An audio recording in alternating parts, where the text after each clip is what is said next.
If you vote for me, all of your wildest dreams will come true. Welcome, my friends, to the VFX Promotion Podcast. You'll see it when you believe it. I'm here with a very special guest today, Mr. Joey Korneman. Good morning for me and good afternoon for you. Well, thank you for inviting me. It's always been a dream of mine to be on this podcast. Well, it's a huge privilege to have you here, and I'm really looking forward to this discussion. We were just talking about the band Tool and realized that that was foreshadowing what we're going to be talking about today.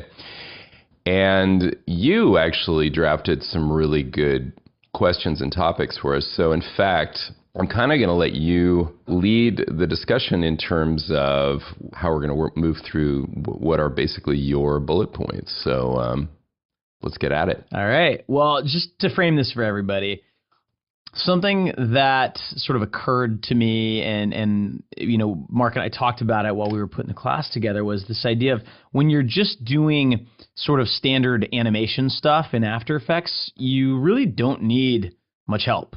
You've got all of the tools right there in After Effects, and of course there's things, plugins you can add on, things like that. But when you move into the world of compositing, there are lots and lots and lots of tools out there that really can make your life easier. So then you run into this problem of, well, when do you stop spending money? And, you know, at what point do you actually need to buy a tool versus just learning a little bit more about After Effects and kind of doing it yourself? So I thought that it would be a good conversation to have to talk about just some philosophical ideas about buying tools versus using the built-in stuff.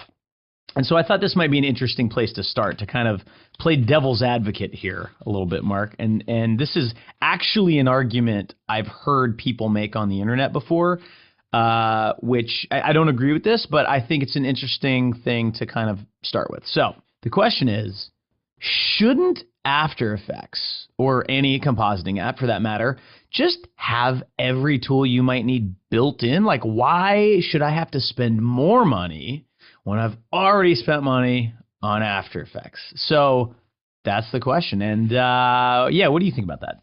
Well, and there are a couple of offshoots from that, because back in the day particularly, but this may still be the case, After Effects was kind of known among all the, I don't know, visual effects / MoGraph tools out there, including Flame and the high-end ones, as the one where it's like, well, you go buy a plugin. It was like it was a cheater thing. It was sort of like using a filter in Instagram. It's like, oh, go get After Effects so you can just run your plugins and they'll do all your effects and everything for you. Right.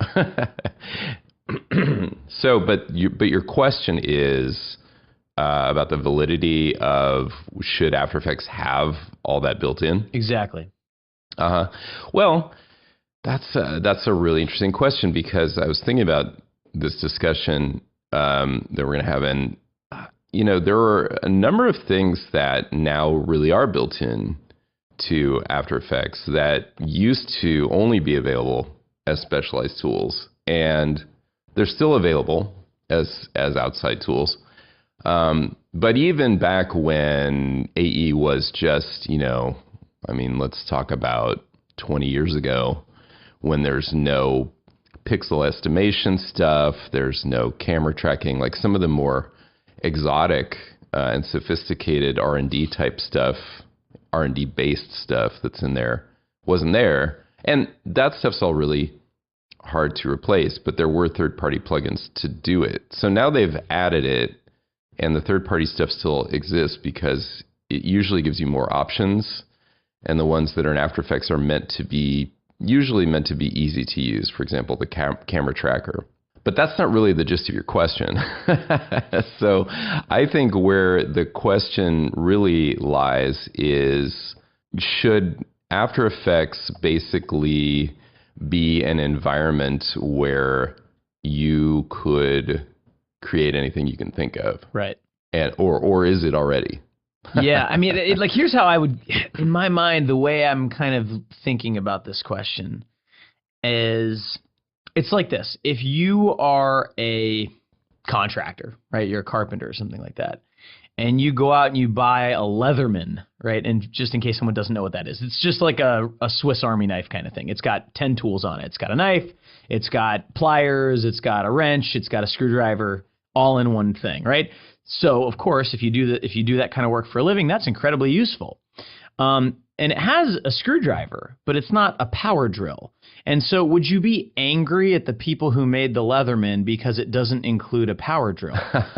Right? I mean, and honestly, that's kind of how I look at it. And I think that you kind of have to look at After Effects as your Leatherman. It's the thing that can do probably 80, in most cases 90% of what you need, but you are a carpenter, you're a motion designer. And so there are many tools out there, and you can't just, there's not one tool that will do everything in any field in the world. And I think our field is no different. That's really a great metaphor. I really like that. I would say that that's probably the Leatherman, Swiss Army knife kind of aspect of After Effects is what actually prevents it from being a more universally accepted VFX tool for pure VFX, because there are alternatives out there that are like the power drill, where they're really built just to do less, but do it with not even necessarily faster, although in some cases, but also with just fewer workflow things that get in your way, which is the equivalent of how the Leatherman screwdriver fits in your hand versus the power drill. Then there's the question of kind of bending all these tools to your use. But I want to address your question, because I think we're going to get to the bending tools to your use part. I still want to make sure I understand. So, and maybe I'm just being dumb here, but are we saying that After Effects, is the problem that someone wants to just use After Effects to do everything and not have the specialized tools? Or is it that people are reaching too much for the specialized tools without using what's right there in After Effects? I think it's the first one. So for example, After Effects has a camera tracker built into it, right? And, as students will learn in this class, it is fairly limited as far as how accurate it can get with certain types of shots, how much control you have over where things are being tracked and things like this. And you have a tool like Synthesize, which is literally only designed to do camera tracking. And I've actually heard people sort of complain that, well, I bought After Effects, it comes with a camera tracker, why don't they just make that one as good as Synthesize? And so it's more of like and to me, there's something about After Effects that I think sometimes can annoy people, where it's so good at so many things that the things it's not good at annoys people. And to me, it's just a philosophical, it's like a switch that needs to flip in your brain, especially if you're doing visual effects, because like I mentioned before, I mean, a plumber doesn't buy one wrench and then get mad when it won't work on every single nut that's out there, but as motion designers, sometimes we, it's kind of like, well, why do I need to go buy particular when you have particle playground already built in? Why don't they just make that better? And there's a lot of reasons why, just as a business, Adobe can't really be counted on to achieve parity across every single third-party plugin within After Effects. But I guess what I'm trying to find out is, what's your philosophy, Mark, about, you own After Effects, you own a license of it, and maybe you don't own a license of Synthesize, and at some point maybe someone's going to ask you to work on a job where it would be really handy if you owned it. Are you going to be angry that now you have to buy Synthesize? Yes, yeah. I will be angry, and I will, yeah. The truth is, and the professional way to approach it is really a cost-benefit approach. So I TA'd for Trish Meyer, who with her husband wrote the first Bible of After Effects back in the 90s. And I TA'd for her at AFI. And she, in that era, used to say, if you can imagine it, you can do it in After Effects. Like, before really 3D was, I don't know, anything beyond Postcards in Space or any of the rest of it, that was her take. And it's still true, but for some things, it's gonna take a long damn time to do it. And so making the camera tracker give you a good track, it has its limits. I mean, there are things the camera tracker in After Effects really can't do and wasn't designed to do. I know Dave Simons, who was responsible for it, and he had really one intention, which was that it be a one-button tool. And that meant not giving you all the Synthize options. To be fair, Synthize also has full-time development on it. And this is one of dozens of things that After Effects includes that is also replicated in specialized tools. So no, I wouldn't complain about, and in many cases, some of the third-party tools make it easy for you. They're rentable, or in the case of something like Synthize, you might hire somebody who could specifically do that, and it's designed to give you back an After Effects project. It's kind of weird, right? I mean, it's a little weird to want to reject that solution and to instead just want After Effects to be better. I don't know. I don't want to become an After Effects apologist, and I do sometimes get. Well, I get. I know what you mean. I know. Yeah.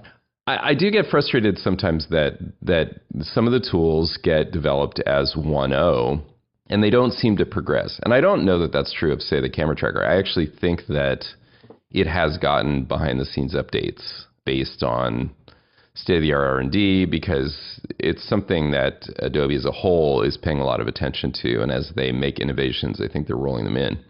But, 3D overall in After Effects really had such a huge advantage when it was implemented and is now pretty far behind. Right. Like, that's an example where sometimes the workarounds lead to clever solutions that actually create a really cool looking thing. And then sometimes you just waste a lot of time trying to get something done in After Effects 3D that you would be much better suited to do elsewhere or maybe hybridize. Well, I want to get into that in a minute, but I want to come back to something you were talking about. You said, I don't think you used this term, but I think you were talking about looking at plugins, sort of looking at the ROI of a plugin, the return on investment, right? And that's a very professional way of looking at these things. And I'm curious how you tend to evaluate that. So, for example, there are actually, last time I checked, I think there's 3 particle systems that ship with After Effects. There's Particle Playground, there's CC Particle World, and then there's like another CC one. Yet none of them are as easy to use, as quick to render, as flexible as Trapcode Particular, which is my favorite plugin, right? Now, I could do just about anything I needed to do using those 3. I could hack them, I could write some expressions, I could layer multiple instances of them to achieve some of the more advanced stuff. Or I could buy Particular, which I think is like $400, right? At the time of this recording. So how would you, in that situation, evaluate whether or not it's worth $400? Yeah, I mean, that happens to be a pretty easy one. I've always considered Particular to almost be its own application. Like, it's so sophisticated and fully featured that, and I've worked in studios where they weren't working in After Effects, but they'd have a copy of After Effects around, and I would say the number one reason was to have access to Particular. In some ways that's a perfect case where as soon as you want to get super specific, and with particles you do, even Particular, what's beyond Particular? Then you're into particle sims in 3D animation programs, and ultimately you're in Houdini. And so there are always going to be more things you want to do, but I don't think anybody's blaming Particular for not being Houdini. Right. And so the simple answer, and this works for VFX or motion graphics, is that you get an idea what the tool can do, and you learn it well enough, even if you don't know it, backwards and forwards, to understand where it's going to give you one of, let's say, two kinds of advantage. Either it's going to let you do the thing that you could do otherwise in After Effects, but it's going to be 10 times more efficient or 5 times more efficient or whatever. Or it's going to do things like let's just talk about the way you can do lighting and shading in particular, like how you can create a set of elements and use 3D lighting on them, you know, in a way that you just cannot do with any of those other tools you name. So that one thing is going to be a thing like, well, we need that, so we've got to go with particular. So I think that's kind of the easier example where there's some functionality that you just don't have and would be impossible to fake. I mean, you know, in particular, you can have particles cast shadows on other particles. There's no way to fake that without having that built into the plugin, right? But then you have other plugins, and I'm trying to think of a good example, or that are either just sort of, they save you time, or maybe you get a slightly better result out of the box. And maybe a good example of that would be, there's a plugin that is typically used for compositing depth passes with 3D passes, and it's called Frischluft Lens Care. And it takes the depth pass from your render and it applies it to your beauty pass, and it gives you depth of field. And there's also the camera lens blur built into After Effects that can do basically the exact same thing. But the built-in effect renders a lot slower, and it's not quite as clean. You have to do a lot of tricks to kind of clean the edges up to really use that one. So you can use it, and you can get pretty much the same result as the plugin that you have to pay for. It's just, you know, it's going to render slower. It's a little more, you know, finicky. It's going to take a little more time to set up. So, I mean, do you just sort of say, well, it'll save me 2 hours and my time is worth $50 an hour, so that's $100. The plugin costs $70. You know, like, how do you think about it in terms of, you know, all right, now I'm going to buy it? So that particular one, I still would be more in aesthetics than performance with something like camera lens blur and bokeh and all that stuff. So it's not to fault your example, but in that particular case, the only time when I would make the other argument would be literally if it's like a volume thing. Like, well, we have 200 shots that are all going to need depth of field applied to them, and we're using this pipeline, and you can almost just cost benefit out again that, like, well, it's going to take, you know, that long, and we're paying people this much, and therefore it's a no-brainer, right?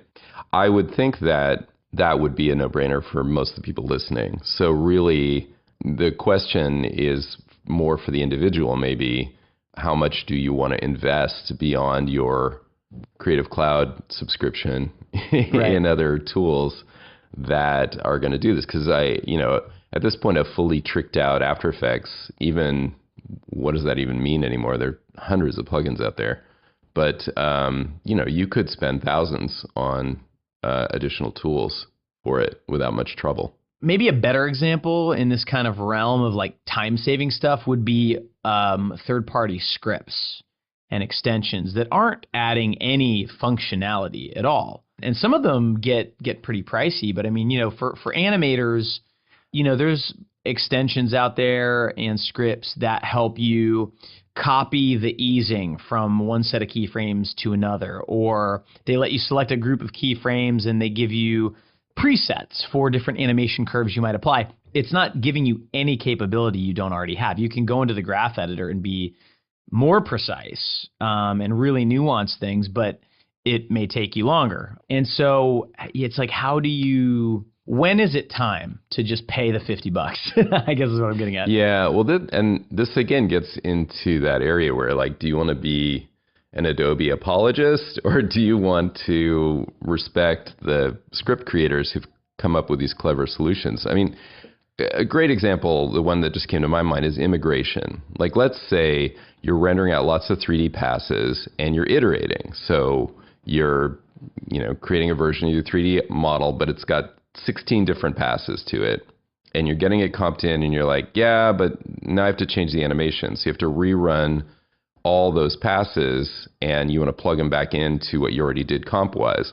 Doing that with the regular After Effects workflow is going to drive you insane, to the point where if you were at a company where they're not willing to buy you anything, you probably would buy yourself immigration, because you're like, damn it, I'm not going to sit here and swap in all these damn image sequences. It's tedious.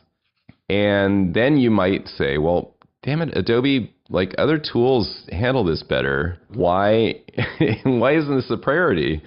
That argument, I mean, it's kind of like gets into the you can't fight City Hall thing. Like the apologists would say, well, After Effects has the development that it has, and it has hundreds of these types of requests, workflow requests out there. And there's a solution out there. And then the next question would be like, why doesn't Adobe invest in just bringing on some of these things that are being handled by scripts and embed those, So, and that day may come, honestly. I mean, they may be forced to do more of that. It's not really the model they've used so far. But anyway, I want to stick to your question. So, I mean, for me, I'm not a very patient person. So sometimes when there's a tool like that, and again, it's when I'm facing a task as more than a one-off, then I think the value prop for a lot of the stuff at AE Scripts is pretty straightforward. It's like, well, here's your day rate, and here's the cost of your crew if you have hired one, and here's how much time we're going to save you. There's an analogy here. We all have to tidy up sometimes, and it's a question of like, how much time do you want to spend tidying up? Do you want to hire a cleaner, or do you want to block out an amount of time where you just leave it open to doing that? And it's kind of like if you had a little budget open to just buy workflow tools, I bet you'd be really happy about that, because you would get this kind of, it's like Christmas, when you get tools that, and now I'm just talking about the workflow ones. So set aside things like Trapcode that really actually bring you new things visually you can't, really many of them you can't do. But these workflow things, someday, I'm sure, After Effects has been showing its age for a long time.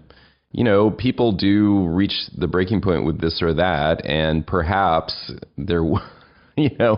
perhaps it will have to evolve in some very sophisticated way. But I don't think we're here to go down the futurist, artificial intelligence of future Adobe products route.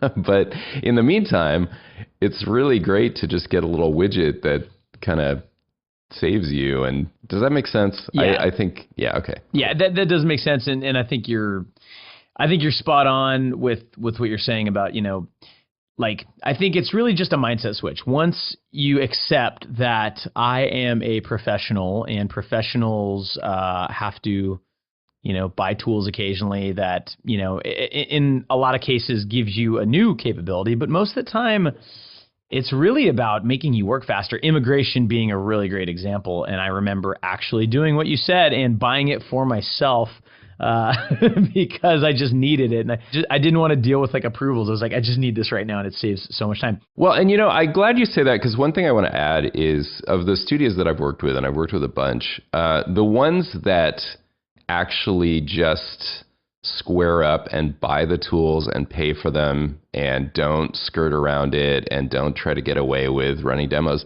actually are those are the studios I've worked with that really are thriving. Like they're the one, it seems, and I'm not saying there's any direct correlation here, but those seem to be the places where the margins are healthier. I don't know. It could be a mindset thing. Like it could be, if you want to get woo-woo about it, that if you treat yourself like someone, like you said, like you're a business and you need to make these decisions as a business person, that ripples out. That's part of your whole zeitgeist. So let's look at this from a different perspective. And I think at this point, I'm going to invoke Andrew Kramer. His thing, it's almost a meme at this point, is that he can build these absolutely ridiculously cool rigs and looks, and he can make things look like you were using Houdini to make them, but it's only built-in effects. And I know that there's a little bit of sort of a marketing gimmick to that. And as a professional, when he works on professional jobs, I'm sure that's not actually, his MO. But there does seem to be something nice about having, even if they're artificial, having limitations. It's kind of that idea of like, if I told a designer to design whatever they wanted, they might get analysis paralysis. But if I said, design whatever you want, but it has to have this color palette, there has to be an oak tree in it, and it has to have the words, bless the rains. Just having some box that you're working within seems to help with creativity. And I'm curious what you think about that as far as like, I could just buy the light wrap plugin, or I could figure out how to make one myself, and in doing so might come up with some crazy stuff that the light wrap plugin doesn't give me. Yeah, there's a real sweet spot in here. I mean, nobody's going to go back and use, Flash or what's it called now? Animate? Yep. Instead of After Effects because, it's more limited, so I'm going to be more creative. But the sweet spot is when you run up against a thing that, it can do a lot. It can't do exactly what you want, but there's something there. So let's see what would happen if I did this, or maybe if I give it better input, like what if I start with a better image, etc. And that's really, the thing about having limitations leading to creativity is no trope. I mean, that for me, that's right there at the center. So, and that's where a lot of the fun of this is. It used to be, it used to frustrate me kind of being more on the VFX side. I mean, I've always mixed VFX and MoGraph, but talking to MoGraph people who would act like, well, in MoGraph, you can just do whatever you want. And we all know that's not true. And increasingly now that MoGraph is made up most often of a hybrid of 2D and 3D, so you have to make objects, so you have to decide how they're going to look, and you have access to, let's look at renderers for cinema, right? We could have the same discussion about that. Like, should you be buying those? Well, if you fall in love with the image, then hell yeah, because at the end of the day, that's what you came for, right? I have been guilty many times in my career of falling prey to, so there's like a hubris to rolling your own thing, and I've actually been called out for this, like, Joey, you could just like buy the plugin, or I could have a 12 effect stack with all kinds of crazy stuff going on. I have never in a decade used a built-in glow effect. I always just make my own. And it's kind of like a point of pride, which quite honestly, I feel like is a trap that I fell into that probably cost me hours and days of my life. And at the same time, I do see the value in it. There's something you show actually in one of the lessons in this class, Mark, that I'd never seen, and I thought it was so clever. There's an effect called unmult, and that one's free, so there's kind of no point in not just using it. But then you also showed how you can combine these two other effects to get the exact same result. And to me, that's so cool, and it kind of cracked my skull open a little bit and made me think of other ways that technique is useful. And I do think you lose a little bit of that when you just rely on the tool to do it for you. So I guess I don't know, there's a balance there, you know what I'm saying? Listening to you talk about all that, I think that honestly, we started the place where we could just spend all of our time. Like the Leatherman metaphor is really apt here. And when you started talking about it, I just imagine like a bunch of guys living in the suburbs and their garage doors are open. And one guy has the shop where it's all super tidy and he's got all the tools and he won't lend any of them to you.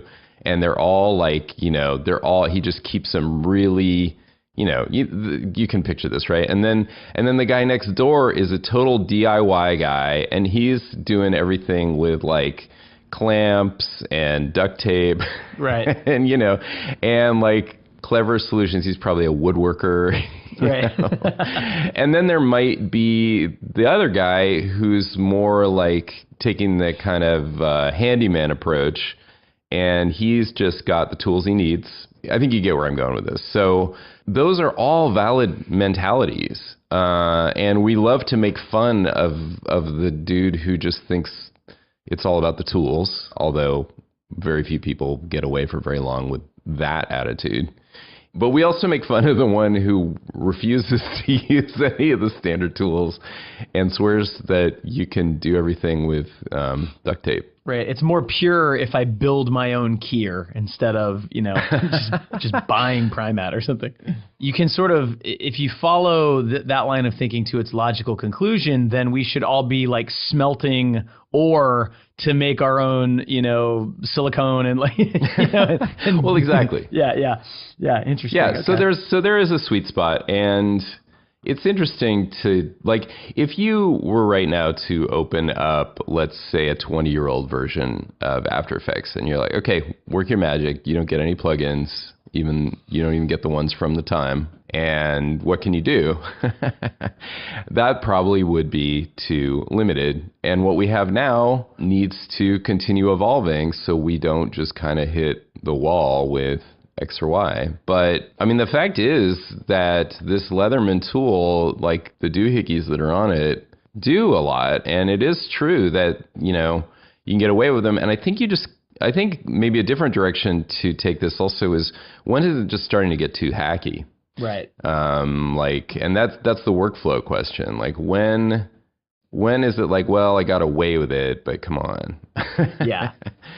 And that certainly happens with things like camera tracking, but that's where just having an awareness of what's out there is great, because there are demos of these things. So it's almost optimal, really, to try to do it your own way, but then also just take a look. As soon as you get that feeling like, yeah, this is pretty good, I wonder what's out there. And you might go and look what's out there and go, oh, actually, that's not what I want either, but that gave me an even better idea how I can do this with what's already in there. Right. So I want to talk about a different angle of this too. So we've been talking about effects and plugins and things that can add brand new image making functionality that you don't have. And we've talked about these time saving things.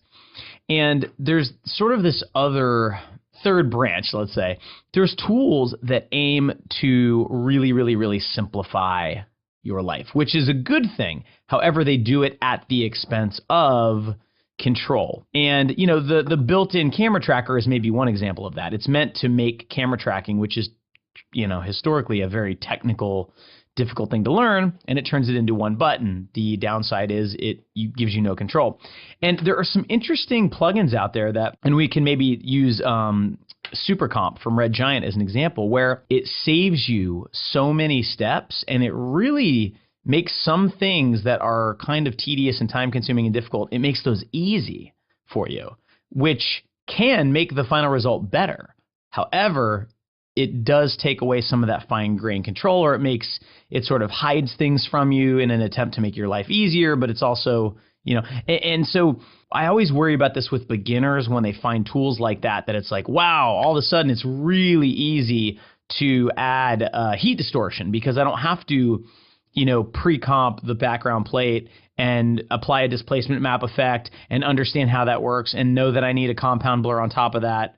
It's just heat wave or heat haze. Here you go. But then at the same time, if you want to, you want to mask out part of that, or you want the bottom to be more intense than the top, once you get into that fine grained control, the tool doesn't easily let you do that. And so as a beginner, you might use that tool and not even think that that's a possibility. And so that's something that I worry about with beginners having. It's, part of me feels like I'm an old man on the front porch saying it wasn't this easy in my day.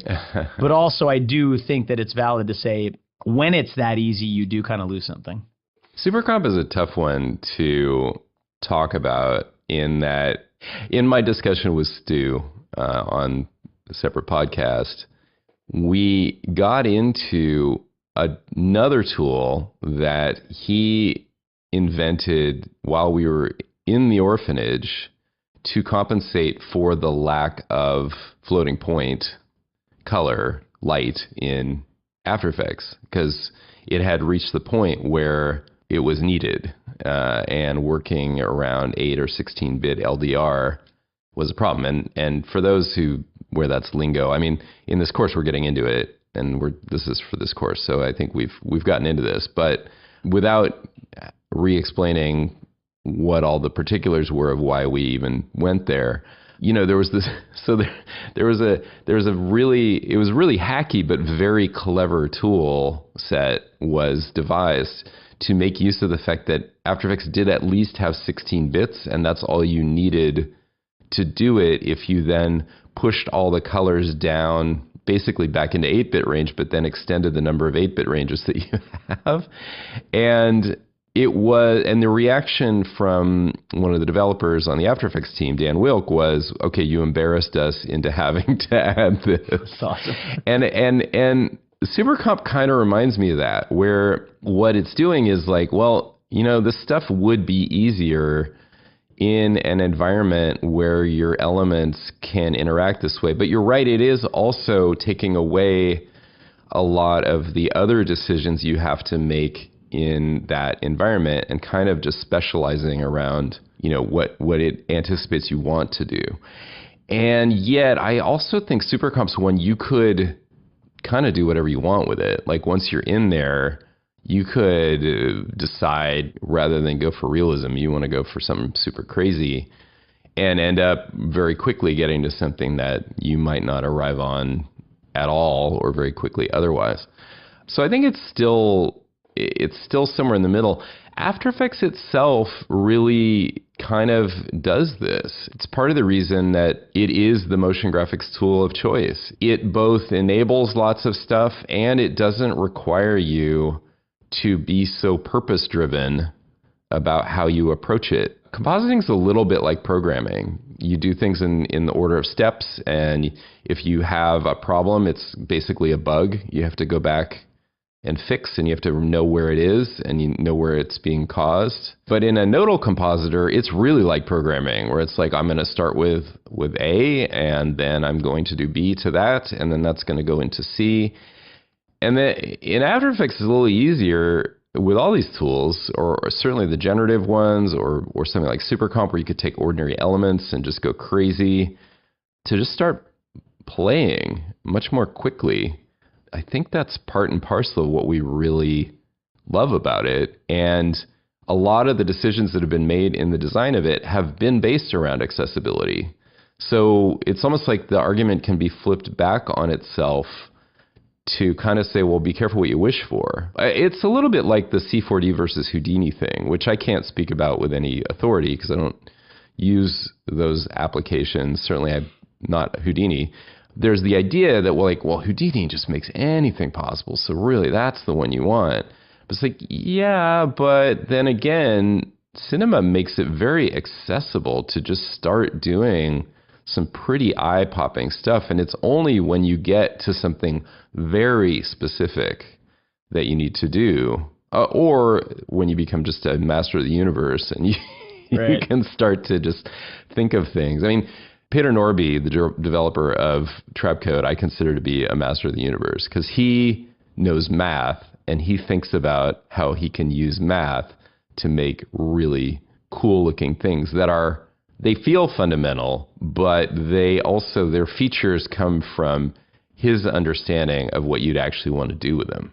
When you were talking about how you're almost coding when you're in a node-based compositor, I mean, I've never really recognized, I think, before the parallels between compositing and coding. And you're absolutely right, because in coding, there's this tension between developers that it's called being closer to the metal, basically, like the closer to actual zeros and ones that you're programming. So if you're using a language like assembly, which is, one step above literally typing in zeros and ones into a code editor, versus some newer, more modern language, like, JavaScript is a good example, where things are abstracted, right? Like if you want to, you want the user to type in a word and you want to get the first letter of that word, like in JavaScript, there's a command that will get that for you. If you're doing that same thing in assembly, it's going to take 1,000 lines of code because you're going to have to basically build the definition of, a string. And, so it's exactly the same tensions. You have programmers that it's a point of pride that they're able to do just that. And then you have other more pragmatic people that are like, yeah, but I want to go home at 5 p.m. And there's not a right answer. It really is this constant tension. And I think for motion designers, especially ones getting into the world of VFX a little bit, I think probably the correct thing is to sort of always have your left eye on the abstracted part and the simplified, easier, quicker solution. Have your right eye on, like, maybe eventually knowing how to do this with built-in tools by sheer force of will if necessary. Because if you can kind of work in both worlds, it just expands the possibilities for you. Yeah, the programming metaphor also applies to optimization. So if you've made a core element and it's inefficient, that also is effectively a bug because it's slowing down your workflow. The key to success has often been articulated as be the master of a difficult skill. That might make your mind go straight to be an assembly programmer, and I certainly have worked with those guys, and they did command, being able to say write your own codec at the assembly level was, back when I was getting started, like I worked with a guy who could do that, and he was untouchable, It Right. was like nobody felt worthy of even trying to ask him about it. But at the same time, come on, you're a designer, and sometimes it's not really about the tools. It's about you and the decisions you make given the limitations you've got. And actually, visual effects has that as well. It used to have that more. There was a period where I really liked the decade of the noughts where things hadn't been all worked out and you had to be clever. It was very much like what we're talking about. And now there's still plenty of that, but it's kind of at a different level. So, but especially if you're bringing your own style to it, or you've decided your own constraints and you've kind of made peace with which tools put you in your happy place. Like I said, some of these, what we call third-party plugins, really, you could consider them almost to be applications of their own. If they set your imagination going, then they're certainly going to pay for themselves. All right, so let's try to help the poor student listening to this right now come up with a framework for this, because as you get deeper into this world, there's not less tools, there's more tools. And it's interesting because I think, frankly, just this conversation has kind of shifted my thinking a little bit. But I think the last thing you said kind of hit the nail on the head for me, which is if you can make what you want to make, and I'll add to that, in the allotted time to make that thing, then however that's possible, that's what you should do. And then I'll maybe, just to circle back to what we were talking about earlier, recognize that you are a professional and professionals invest in tools. Right. And I do really clearly see the mindset of like, no, I'm going to have to beg, borrow, and steal to get this job done goes with the underbidding the job. Like they just go together. And so properly bidding jobs, part of what lets you, if you get any pushback, you can legitimately say, well, I need X and Y to get it done. There are things you can't charge for anymore. Like you used to be able to charge for your equipment. Now it's just assumed everybody's kind of got that. Like overhead has come to mean different things. But it doesn't matter because we also live, as we always did, in the era when your rate is just what you say it is, and the answer is yes, no, or yes, but. And so, the mindset, I think that, and we've all been there, and we all go back there. As soon as you walk in somewhere and they don't have any of your preferred tools, you're right back at like, okay, how am I going to do this without them? Because I don't know, I can't install my own or whatever. But what we're talking about right now, and the people we're talking to, let's say, are going, it's the, do I even really still have to keep paying for my Creative Cloud subscription every month? Like, how little money can I put into this? And that's fine. You can take that approach.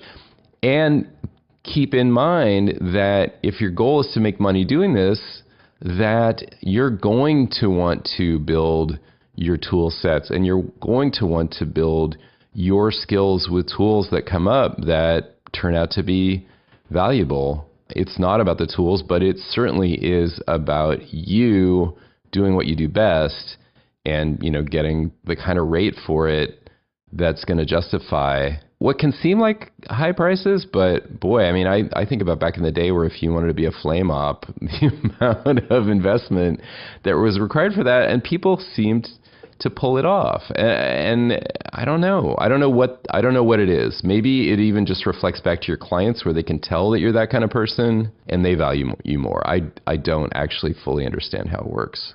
But if you're in that position right now of $400 for a tool seeming like forget it, just remember, as soon as you're working on jobs where you're thinking about margins and you're thinking about taking on another job, you have to start doing cost-benefit analysis. And at some point, when you find a tool that you really love, you gotta roll the dice that it's going to pay off, because I'm willing to bet it will.